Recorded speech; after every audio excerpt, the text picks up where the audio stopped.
Selesai dari ilmi tajwid. Sekarang kita berpindah kepada ilmi al-qiraah asyarah.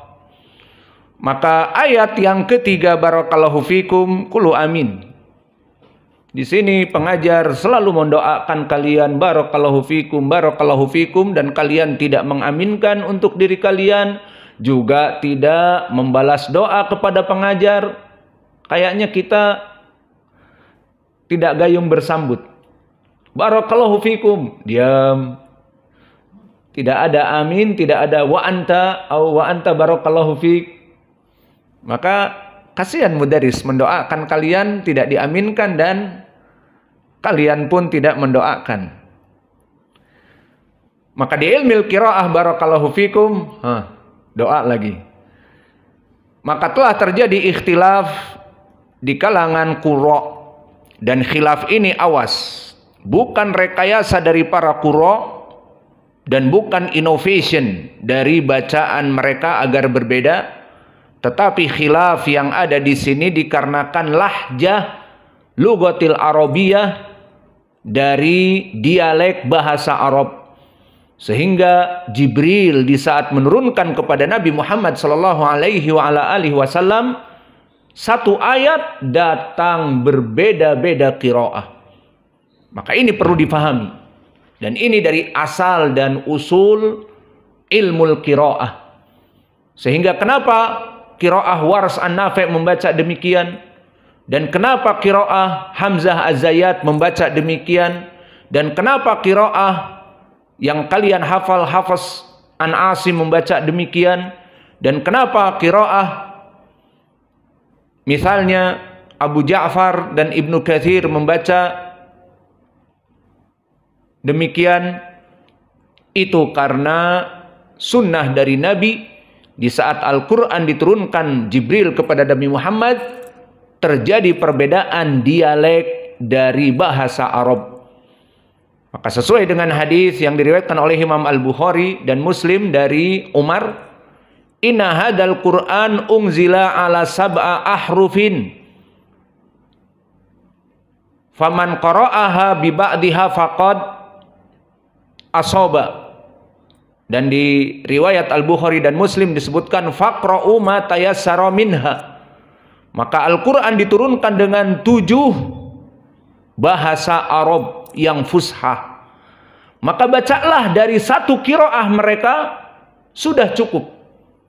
Dan sekarang seperti antum menghafal Al-Quran dari qiraah Hafs an Asim, bisa dijadikan imam. Namun bagi mereka orang-orang yang mempelajari qiraah asyarah, maka itu tentunya lebih baik, karena dia mengikuti sunnah Nabi. Apakah pertanyaan yang besar dulu Nabi membaca seperti kalian Hafs an Asim? Pertanyaan besar. Iya. Dulu Nabi di saat menjadi imam kepada para sahabat membaca qiraah Hafs an Asim? Jawabnya tidak. Hafs an Asim itu tabi'i. Asim siapa? Asim ibnu Abi Nujud, Asim ibnu Bahdalah, tabi'i. Maka Nabi bukan meniru qiraah yang kita baca, Hafs an Asim.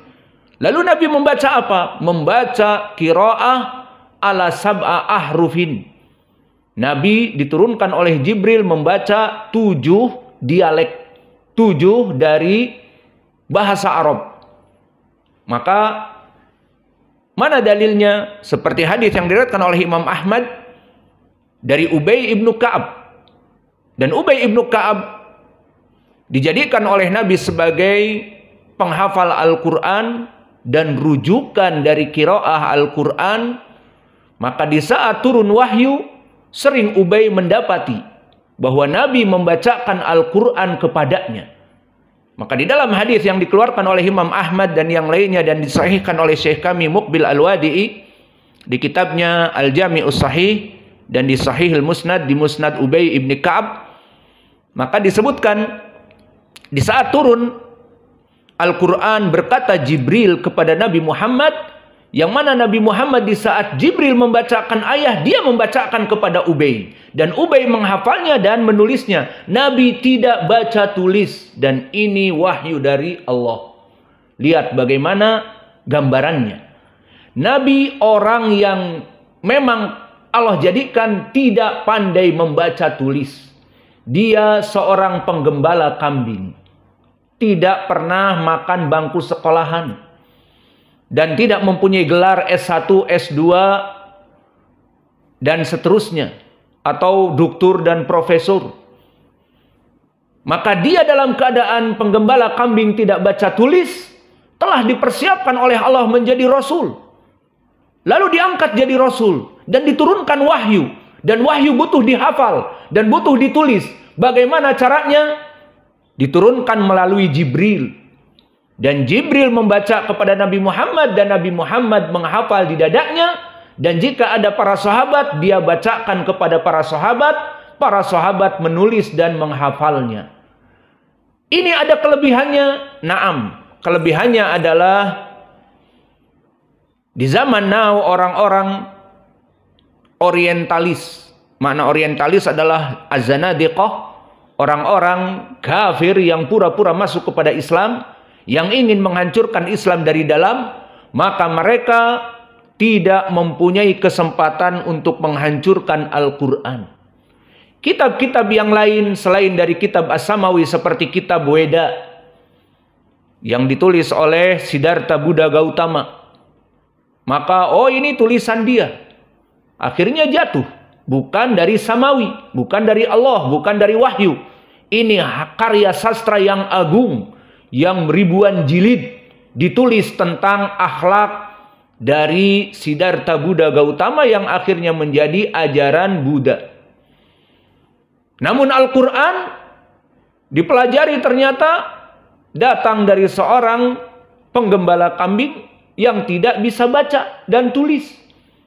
Wah, ini Al-Quran ini berarti bukan karya sastra Arab dari karya The Prophet Muhammad SAW, bukan hasil disertasi dia di kampusnya dia di Madinah atau di Makkah dulu, bukan. Tetapi ini wahyu diturunkan oleh Allah kepada Jibril, dan Nabi Muhammad dalam keadaan tidak membaca tulis, maka ditirukan dan dihafal dari Jibril, kemudian disampaikan kepada para sahabatnya untuk ditulis dimanapun, di kertas sementara dan di yang lainnya. Maka kembali kepada permasalahan bahwa qiraah yang akan kita baca sekarang adalah qiraah dari Nabi, sesuai tadi hadis Ubay, di hadis Imam Ahmad. Di saat Ubay mendengar Nabi turun wahyu, maka Ubay menyebutkan dan mengulang dan menulis apa yang dikatakan oleh Nabi. Maka Jibril berkata kepada Nabi Muhammad, di saat Ubay mengatakan ats-tsaniyah ya Rasulullah, apakah ini qiraah yang kedua ya Rasulullah? Apakah ini qiraah yang ketiga ya Rasulullah? Maka Jibril mengatakan kepada Nabi, qul li sahibik hadihi ats-tsaniyah. Kemudian ditanya lagi, apakah ini yang ketiga ya Rasulullah? Qul li sahibik hadihi tsalitsah. Qul li sahibik hadihi rabi'ah. Maknanya di saat diturunkan satu ayat dari berbagai ahlan bin nifas, perempuan nifas ikut belajar. Maka di dalam ayat ini ataupun di dalam hadis yang sahih ini, kata Jibril kepada Nabi Muhammad, katakan kepada sahabat kamu Ubay, ini qiraah yang keempat, ini qiraah yang kelima. Maka di sini syahidnya, satu ayat bisa jadi qiraahnya ada 4 qiraah, 5 qiraah dan seterusnya, yang puncaknya adalah 7 qiraah. Maka kembali kepada ayat yang ketiga. Maka terjadi ikhtilaf qiraah di sini yang bersumber dari Nabi. Pertama qiraah jumhur, di mana dibaca dengan fathah semuanya. Dan yang diinginkan jumhur di sini 5 qura. Dibaca dengan fathah, maka kita baca qiraah jumhur. Wa ma khalaqadz dzakara wal untha. Wa ma khalaqadz dzakara wal untha. Maka ini qiraah jumhur. Qiraah yang pertama, dan di sini ada padanya 5 qurra. Dan yang paling banternya yang antum hafal, qiraah Hafs an Asim pertama, qiraah Imam Asim Al-Kufi. Kedua, qiraah Ibnu Katsir Al-Makki. Ketiga, qiraah Ibnu Amir Asy-Syami. Keempat, qiraah Abu Ja'far Al-Madani. Dan yang kelima, qiraah Ya'qub Al-Basri Al-Hadrami. Semua 5 qurra ini membaca seperti yang kami baca tadi, bil fathah. Wa ma khalaqadz dzakara wal untha. Seperti itu. Seperti yang antum hafal di qiraah Hafs an Asim. Qiraah yang kedua, bitaklil ma'an naql. Makna bitaklil adalah at-taklil maknanya al-imalah as-sughra. Berarti al-untha tidak dibaca fathah seperti jumhur, tetapi dibaca taklil dan bukan al-imalah al-kubra. Maka dibaca dengan taklil ma'an naql. Apa makna naql? Naql adalah digantikannya atau dihilangkannya hamzah dan digantikan harokat hamzah kepada al, lam yang sebelumnya. Maka bagaimana bacaannya kalau begitu? Bacaannya wa ma khalaqadz dzakara wal untha.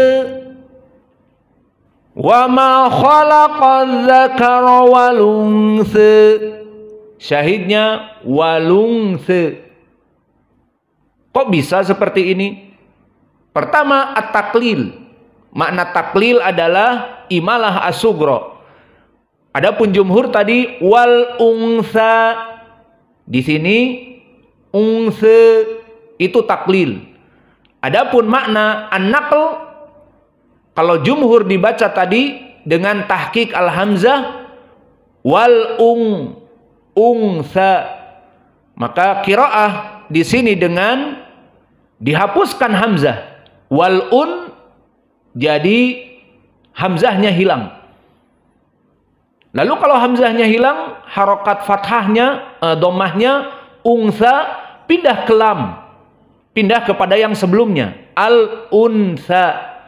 Maka berpindah dari hamzah yang tadinya hamzah fathah kepada lam. Lalu hamzahnya kemana? Mahdzuf, dihapus. Jadi walung jadi walung, bukan walung. Lalu qiraah siapa di sini? Qiraah Warsh an Nafi'. Dan ini qiraah Nabi di saat diturunkan oleh Jibril kepada Nabi, maka dibaca dengan 2 qiraah sekarang. Maka qiraah Warsh qiraah yang ke-6. Dan ini madhab yang kedua. Wa ma khalaqadz dzakara wal untha. Dan qiraah yang ketiga, quri'a bitaklil. At-taklil berarti sama, imalah as-sughra ma'a tahqiq al-hamzah. Namun hamzahnya tidak dinaql. Maka di sini qiraah yang lain, siapa? Abu Amr Al-Basri. Dan dia qari yang ke-7. Sudah 7 qurra dan 3 madhab sekarang. Lalu bagaimana pembacaannya? Taklil berarti sama dengan Warsh, namun tidak ada naql. Berarti hamzahnya jelas seperti jumhur. Maka kita baca wa ma khalaqadz dzakara wal untha. Wal untha.